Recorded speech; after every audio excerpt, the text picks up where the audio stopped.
मसीह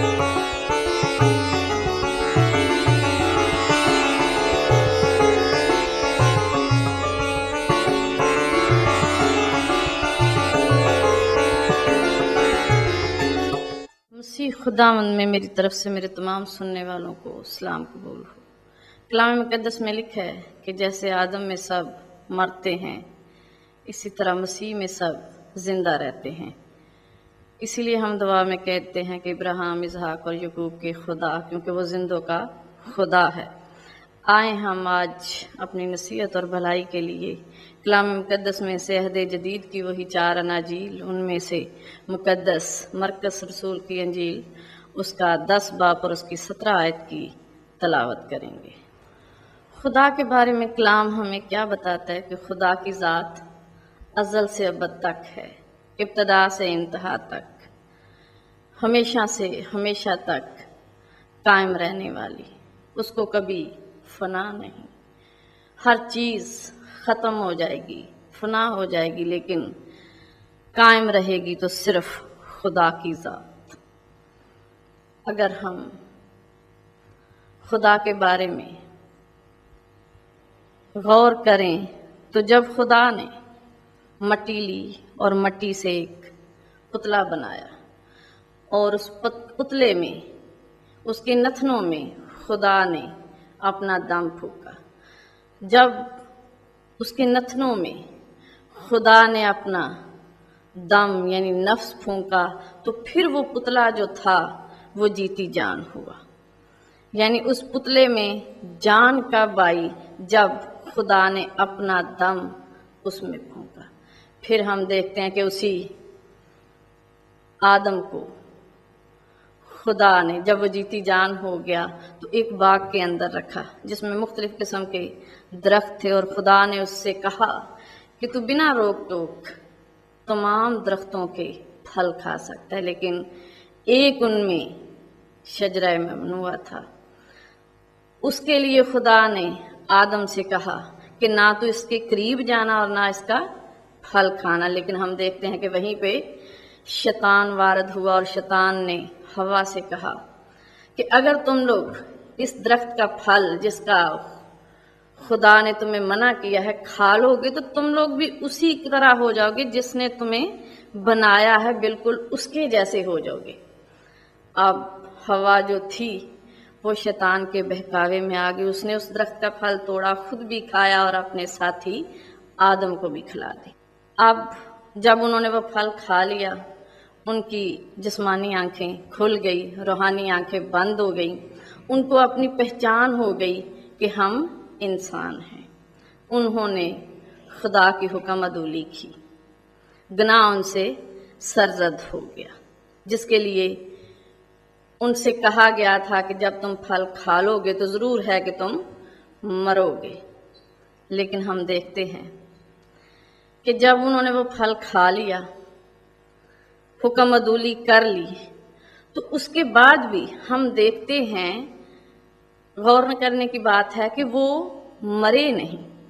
बल्कि क्या हुआ कि सज़ा याफ्ता होकर उनको बागे अदन से बाहर निकाल दिया गया। और वहाँ खुदा ने फरिश्तों को गामजन किया और उनके हाथ में 16 जन तलवार दे के उनको पहरेदार बैठा दिया, ताकि आदम, जिसको मैंने बागे अदन से निकाल दिया है, ये वापस लौट के बागे अदन में ना आ जाए। अब कलाम जो बड़ी वजाहत से इस चीज़ की वजाहत करता है कि जब तुम फल खाओगे तो ज़रूर है कि तुम मरोगे। अगर वो फल खा भी लेते हैं तो मरते नहीं, तो फिर आज़रुए ईमान, आज़रुए कलाम, क्योंकि खुदा के अहकाम, खुदा का कौल कभी बातिल नहीं हो सकता, उसकी बातें अटल हैं। क्या जब वो फल खा लेते हैं तो मरते नहीं? क्योंकि अगर हम अपनी तबई जिंदगी को देखें तो जिस तरह किसी भी इंसान को अगर गोली लग जाए तो फौरन ही वो मर जाता है, तो उस सूरत में अगर हम उस तबई जिंदगी के बारे में सोचें तो उन्होंने भी जब फल खा लिया था तो फौरन उनको मरना चाहिए था, लेकिन वो मरते नहीं। अब جب وہ مرتے نہیں تو پھر کیا ہے کہ وہ جو خدا نے آدم کے نتنوں میں دم پھونکا تھا اور ان کو دائمی زندگی ملی تھی، ہمیشہ قائم رہنے والی، وہ زندگی اس حکم عدولی کی وجہ سے، اس گناہ کی وجہ سے پہلے آدم نے اس زندگی کو کھو دیا تھا۔ اب ہم دیکھتے ہیں کہ جب آدم نے حکم عدولی کے باعث سزا یافتہ ہو کر اس ہمیشہ کی زندگی کو جو خدا کے دم سے تھی، دائمی تھی، ہمیشہ قائم رہنے والی تھی، اس کو کھو دیا، پھر یہ قانون بن گیا تھا اگر وہ 20 سال، 30 سال، 100 سال یا 120 سال بھی زندہ رہتا، لیکن اس کو مرنا ضرور تھا، کیونکہ یہ قانون ہے کہ خاک نے خاک میں مل جانا ہے، مٹی مٹی میں مل جائے گی، کیونکہ اس سے وہ ہمیشہ کی زندگی لے لی گئی تھی جو اس کو جب وہ جلال میں تھا، گناہ سے دور تھا، اس کی روحانی آنکھیں کھلی ہوئی تھیں، اس وقت وہ ہمیشہ کی زندگی اس کے پاس تھی، لیکن بعد میں حکم عدولی کے باعث وہ اس کو کھو چکا تھا۔ پھر ہم دیکھتے ہیں کہ آدم نے اس ہمیشہ کی زندگی کو کھو دیا، اور جتنی پھر آدم کے بعد نسلیں تھیں، یعنی نسل در نسل وہ گناہ کرتے گئے، گناہ پوری نسل انسانی میں سرایت کرتا گیا، بڑھتا گیا، کیونکہ پہلا آدم جو تھا وہی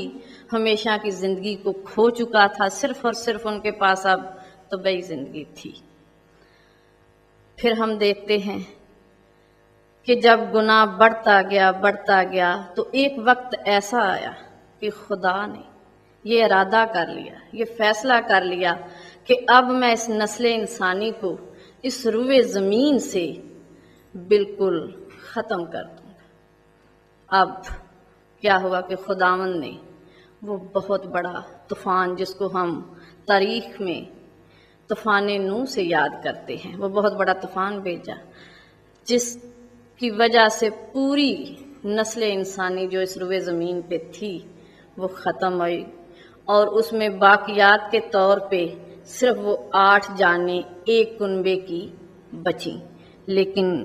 ہم غور کرنے کی بات ہے کہ وہ جو تھے ایک کنبہ، ان کے پاس بھی ہمیشہ کی زندگی نہیں تھی، وہ بھی ہمیشہ کی زندگی سے محروم تھے۔ اب ان سے جو آگے بنی نوع انسان کی نسل چلی وہ بھی گناہ میں بڑھتی رہی، یعنی وہ ہمیشہ کی زندگی سے دور تر ہوتے چلے گئے۔ اب ہم دیکھتے ہیں کہ خدا نے بنی نوع انسان کو راہ راست پہ لانے کے لیے کہ کہیں یہ انسان جو ہے ہمیشہ کی زندگی سے زیادہ ہی دور ہوتا نہ چلا جائے، مختلف موقعوں پہ عہد عتیق میں اگر دیکھیں تو خدا کیا کہتا ہے کہ اس نے اپنے لوگوں کو راہ راست پہ لانے کے لیے حصہ بحصہ، طرح بطرح اپنے نبیوں کی معرفت لوگوں سے کلام کیا، شریعت بھیجی، 10 احکام بھیجے، اور بہت ساری ایسی باتیں اپنے لوگوں کو، اپنے انبیاء، اپنے رسولوں، اپنے ایمانداروں کے لیے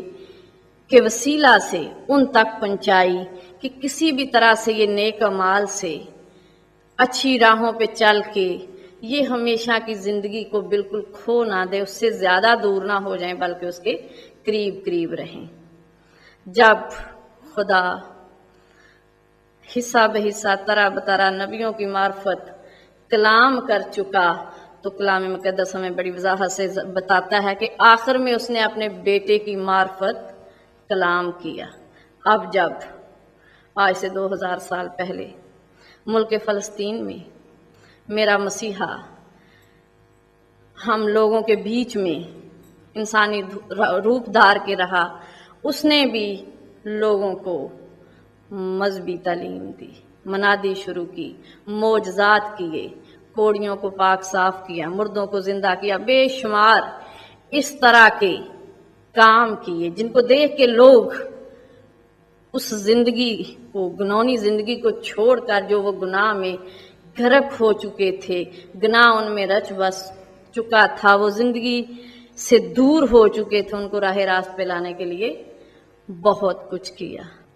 फिर हम देखते हैं कि खुदावंद यीशु मसीह जहाँ बहुत से मौजज़ात लोगों के सामने करते हैं, गरीबों को मुबारकबादियाँ सिखाई, बहुत सारी ऐसी